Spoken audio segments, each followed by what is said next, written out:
Hoy nos metemos de lleno en un caso judicial que marcó un antes y un después para la libertad de prensa en Argentina. La historia, la de un solo periodista que se animó a llevar al mismísimo Congreso a los tribunales. Miren esto. Esta es la carátula del expediente que lo empezó todo. En el año 2005, un periodista toma la decisión, que no es para nada menor, de demandar a la Cámara de Diputados de Argentina.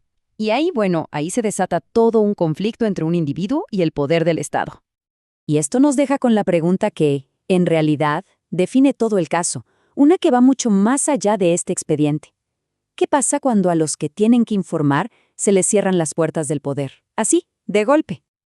Para poder entender la respuesta, primero hay que conocer al protagonista de esta historia. Su nombre es Carlos Calderón, y no hablamos de un principiante, para nada. Era un periodista con 17 años de experiencia cubriendo el Congreso para la agencia de noticias IP. Su trabajo, su especialidad, era precisamente estar ahí, en los pasillos, en las comisiones, con acceso a los archivos para poder informar. Y esto no es algo que él decía y ya. Había pruebas bien concretas de su rol. Por ejemplo, sus datos de acceso a la red informática de la Cámara, que lo identificaban oficialmente como periodista acreditado dentro del sistema. O sea, estaba más que establecido. Y de repente, ¡boom!, estalla el conflicto. Después de casi 2 décadas de trabajo sin problemas, de un día para el otro le restringen el acceso. Así de simple. Le bloquean la entrada a su lugar de trabajo, lo que obviamente ponía en jaque toda su capacidad para ejercer su profesión. Pero Calderón no se iba a quedar de brazos cruzados, claro que no. Usó una herramienta legal muy específica y muy poderosa para defenderse.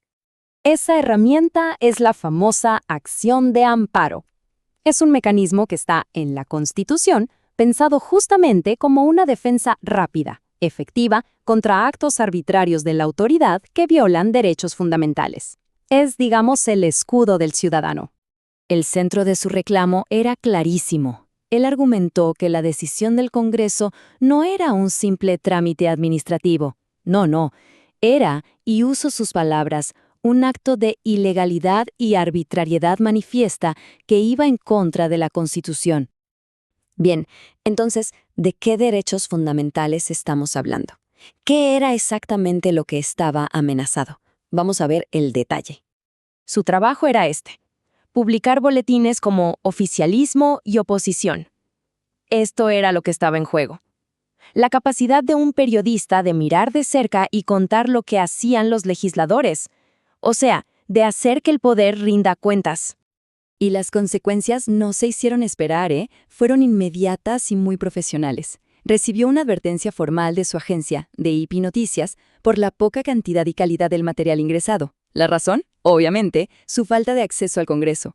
Su trabajo estaba en peligro. Así que, el punto clave es El caso se apoyaba en 2 pilares constitucionales enormes. Por un lado, su derecho fundamental a trabajar, que estaba siendo saboteado directamente. Y por el otro, el derecho a la libertad de prensa, que es esencial para toda la sociedad. Ahora veamos cómo sus abogados usaron la propia Constitución como su principal arma de defensa. La defensa se construyó sobre la base de la Constitución Nacional Argentina. Se apoyaron en artículos clave, ¿no? Por un lado, el artículo 14, que es el que garantiza la libertad de trabajar. Después, el 14 bis, que asegura condiciones dignas de trabajo. Y también el artículo 16, que es fundamental, la igualdad ante la ley para todos. Pero la cosa no terminó ahí, El argumento fue un paso más allá, y se metió con el derecho internacional. Y esto es clave, porque en Argentina algunos tratados de derechos humanos tienen el mismo peso, la misma jerarquía que la propia Constitución. Y para eso, la defensa citó el artículo 13 de la Convención Americana sobre Derechos Humanos, que deja claro el principio universal que estaba en juego. Es una declaración potentísima, que no solo defiende el derecho a expresar ideas, sino también a buscarlas y a recibirlas. Muy bien, ya vimos los detalles de un caso del 2005. Pero, ¿por qué debería importarnos hoy? ¿Qué tiene de relevante para todos nosotros? Porque en el fondo, esta disputa legal no era solo sobre un periodista o sobre un edificio. Lo que se estaba defendiendo era uno de los pilares sobre los que se construye cualquier democracia que se considere como tal. Y ese pilar es este: la publicidad de los actos de gobierno.